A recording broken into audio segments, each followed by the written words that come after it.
প্রিয় বন্ধুগণ, আসসালামু আলাইকুম। আমি অ্যাডভোকেট টি এ রানা। আজকে আপনাদের সাথে আরেকটি বিষয় নিয়ে কথা বলবো। আমি আজকে কথা বলতে এসেছি, আমাদের দেশে যে প্রচলিত যে বিয়েগুলো আছে, সেই বিয়েগুলো সাধারণত একজন রেজিস্ট্রার অথবা কাজী সাহেব বিয়েগুলো পড়িয়ে থাকেন।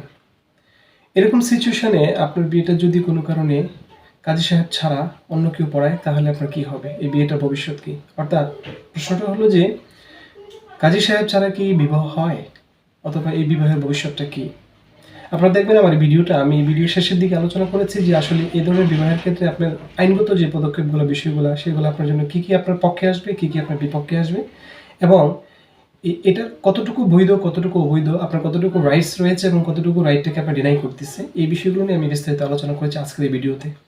ভিডিওতে যাওয়ার পূর্বে প্রথমে আপনারা যে আজকে চ্যানেলটিতে নতুন এসেছেন, তারা অবশ্যই আমার চ্যানেলটিকে সাবস্ক্রাইব করে রাখবেন এবং পাশে থাকা বেল আইকনটি প্রেস করে রাখবেন, যেন নতুন কোনো আপডেট দেওয়ার সাথে সাথেই তার নোটিফিকেশন আপনার কাছে পৌঁছে যায়। আর যারা ইতিপূর্বে আমার চ্যানেলটিকে সাবস্ক্রাইব করেছেন, তাদেরকে অসংখ্য ধন্যবাদ। প্রিয় বন্ধুগণ, আমি আসলে যে কথাটি বলছিলাম সেটা হলো যে, বিবাহ কে কে পড়াতে পারে। প্রথম প্রশ্নটা হলো এটা যে, আপনার বৈধ বিবাহ কে কে পড়াতে পারে। আপনাদেরকে একটা বিষয় আমি ইনফর্ম করি, সেটা হলো যে, বাংলাদেশে মুসলিম শরিয়া আইনে সাধারণত বিবাহ একজন ছেলে বা মেয়ে সাবালক হওয়া, সাবালিকা হওয়ার পরে বিবাহ একজন মৌলবী, ইমাম সাহেব, হুজুর, একজন মুফতি সাহেব, যে কেউ কিন্তু বিবাহ পড়াতে পারেন।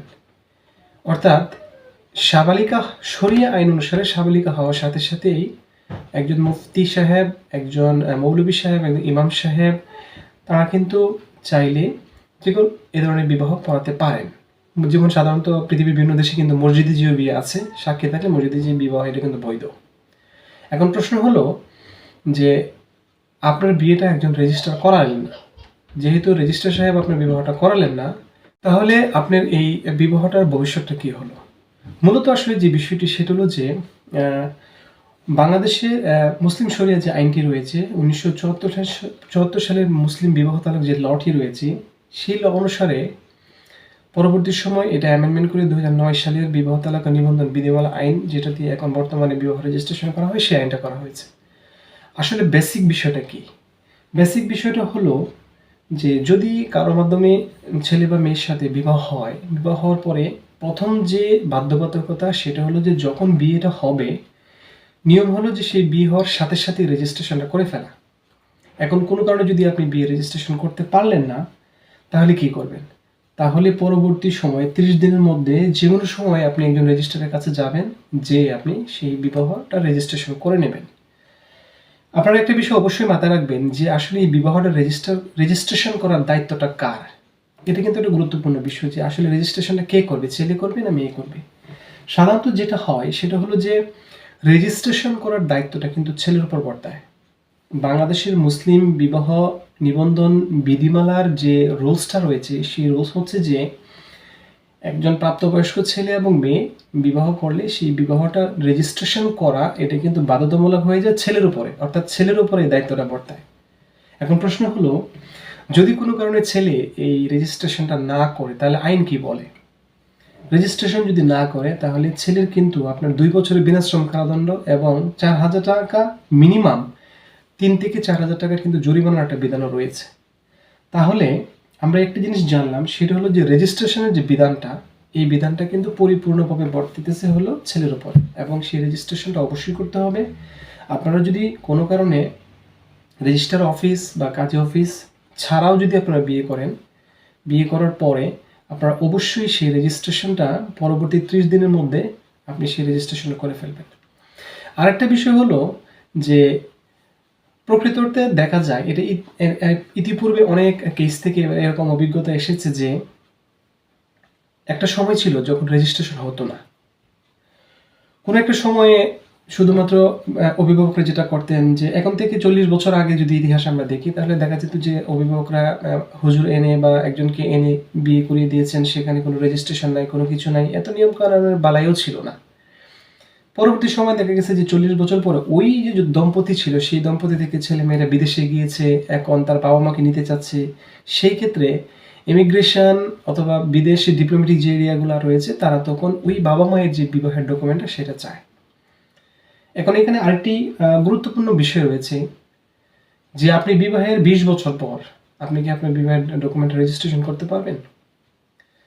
এই ক্ষেত্রে একটি বিষয় রয়েছে যে কোনো কারণে যদি আপনি দীর্ঘদিন চলে গেলেও আপনি বিবাহ রেজিস্ট্রেশন করেন নাই, আপনাদের সংসারে কোনো ঝামেলা হয়নি, সেই ক্ষেত্রে আপনার সংসারে সন্তানরা এসেছে এবং সন্তানরা প্রতিষ্ঠিত হয়েছে, তারা দেশের বাহিরে থাকে, তাদের প্রত্যেকেরই আইডি কার্ড হয়েছে, বার্থ সার্টিফিকেট আছে, পাসপোর্ট আছে, এরকম ঘটনা যদি থাকে, অর্থাৎ বিবাহটাকে প্রমাণ করার জন্য আপনার নিকাহ রেজিস্ট্রেশন যে কপিটা, তার চাইতে ইম্পর্টেন্ট হলো সন্তানের পাসপোর্ট, বার্থ সার্টিফিকেট, সন্তানরা অন্য দেশে তাকে প্রতিষ্ঠিত, একাডেমিক সার্টিফিকেট, এরকম কোনো ডকুমেন্ট যদি থাকে সন্তানদের, তাহলে কিন্তু আপনার বিবাহটা চাইলে আপনি দীর্ঘদিন পরেও আবার রেজিস্ট্রেশন করতে পারবেন। এই রেজিস্ট্রেশনের জন্য আপনার বাধ্যতামূলক কিছু ডকুমেন্ট প্রয়োজন। প্রথম কথা হলো যে আপনি যে এই দেশের নাগরিক, আপনার নাগরিকত্ব প্রমাণ করার জন্য আপনার আইডি কার্ড, আপনার পাসপোর্ট বাধ্যতামূলক। দ্বিতীয় হলো আপনি যাকে বিয়ে করবেন তার আইডি কার্ড এবং তার পাসপোর্ট, এই ডকুমেন্টটা বাধ্যতামূলক। তৃতীয় হলো আপনার যে সন্তান, আপনার সন্তানের বাধ্যতামূলক এই দেশের ন্যাশনাল আইডি কার্ড থাকতে হবে এবং পাসপোর্ট থাকতে হবে। যদি বিদেশে থাকে তো খুবই ভালো, ন্যাশনাল পাসপোর্ট যদি থাকে আর ন্যাশনাল আইডি কার্ড যদি থাকে, আপনারা কোনো কারণে ওই যে এখন থেকে 40 বছর 50 বছর আগে যে বিয়েগুলো হয়েছিল, এখন ছেলে বাবা মাকে বিদেশে নিতে চায়, শেষ বয়সে বাবা মা ঘুরতে যাবে, এই ধরনের কেসের ক্ষেত্রে আপনার যে ভিসাগুলো হয়, সেই ক্ষেত্রে যখন বাবা মার ভিসার জন্য এম্বাসি আপনার কাছে রিকোয়ারমেন্ট হিসেবে ম্যারেজ ডকুমেন্ট দাবি করে, তখন তো রেজিস্ট্রেশন হয়নি, তাহলে কী করবেন? সেই ক্ষেত্রে 20 বছর পরে এসেও আপনি এই রেজিস্ট্রেশনটা করতে পারবেন। তবে এই ক্ষেত্রে প্রধান একটা বাধা হচ্ছে যে আপনি এটা দীর্ঘদিনের সময়টা ব্যাখ্যাটা কী দেবেন। এই ক্ষেত্রে আপনাকে যেটা করতে হবে সেটা হলো যে আপনি একটা ডিক্লারেশন দিবেন, ডিক্লারেশন দিয়ে আপনার সিচুয়েশনটা ব্যাখ্যা করবেন, সিচুয়েশনটা ব্যাখ্যা করে আপনি এই ডকুমেন্টটা নতুন করে করবেন এবং এটা করা সম্ভব। এবং এই ডকুমেন্টটা আপনি যখন করবেন আপনাকে অবশ্যই মাথায় রাখতে হবে, যেহেতু এই ডকুমেন্টটা দীর্ঘদিন পরে হয়েছে, আপনার বাচ্চার ছেলে মেয়ের জন্ম হয়েছে অনেক আগে, সেক্ষেত্রে আপনি ডকুমেন্টটা যখন করবেন তখন সেই ডকুমেন্টটা করার সময় আপনার বর্তমানে বাংলাদেশে প্রচলিত যে বিবাহ নিবন্ধন বিধিমালা আইনের যে নিকাহনামাটা রয়েছে, সেই নিকাহনামাটা করার সময় একজন বিজ্ঞ আইনজীবীর মাধ্যমে অথবা যিনি ইমিগ্রেশন বোঝেন এমন একজন আইনজীবীর মাধ্যমে আপনার 24 নম্বর কলাম এবং 12 নম্বর কলামের যে ব্যাখ্যাটা রয়েছে সেই ব্যাখ্যাটাকে সমন্বয় করে, অর্থাৎ সমন্বয় সাধন করে তারপর আপনাকে রেজিস্ট্রেশনটা করতে হবে। যদি কোনো কারণে 12 নম্বর আর 25 নম্বর কলামের রেজিস্ট্রেশনের ডেটের যে সমন্বয়টা এটা যদি না হয় এবং আপনার যে সন্তান জন্ম হয়েছে সন্তানের বার্থ সার্টিফিকেট বার্থ ডেট সেটার সাথে যদি সমন্বয় না হয়, তাহলে কিন্তু আপনার এই ভিসা আবেদনটি বাতিল হয়ে যাবে এবং আপনার যে নিকাহনামা তৈরি হবে সেটা ইনভ্যালিড হয়ে যাবে। সেই ক্ষেত্রে সমন্বয় হওয়ার পরে আপনি বাধ্যতামূলক যেটা করবেন, আপনাদের পাসপোর্ট আইডি কার্ডের কপি দুজনেরই এবং সন্তানের পাসপোর্টের কপি, অবশ্যই সন্তানের পাসপোর্টের কপি আপনি যে কাজটা করবেন এই ডকুমেন্টের সাথে অ্যাড করে ইংরেজি কপি করে, ইংরেজি নিকাহনামা ইংরেজি ম্যারেজ সার্টিফিকেট করে নোটারিয়ান ভেরিফিকেশন করে বাংলাদেশের মিনিস্ট্রি থেকে, ল মিনিস্ট্রি থেকে এবং ফরেন মিনিস্ট্রি থেকে অ্যাপ্রুভাল করে তারপরে আপনি সাবমিট করবেন। সেই ক্ষেত্রে ভিসা হওয়ার সম্ভাবনা অনেক বেশি থাকে। তো আজকের আলোচনায় আমি আসলে যেটা বুঝলাম সেটা হলো যে আপনি প্রকৃতবর্তী বিবাহ যে পর্যায়ে হোক যেভাবে হোক এটা রেজিস্ট্রেশন করা সম্ভব, রেজিস্ট্রেশনের বাধ্যবাধকতা রয়েছে এবং না করলে কি ক্ষতি সেটা আমরা বুঝতে পারলাম এবং 20 বছর পরে চাইলে আপনি রেজিস্ট্রেশনটা করতে পারবেন এবং সেই সুযোগটা আপনার জন্য রয়েছে। তো আপনারা সবাই ভালো থাকবেন, দোয়া করবেন আমার জন্য। দেখা হবে আপনাদের সাথে নতুন কোনো ভিডিওতে এবং নতুন কোনো বিষয় নিয়ে ইনশাআল্লাহ। আসসালামু আলাইকুম।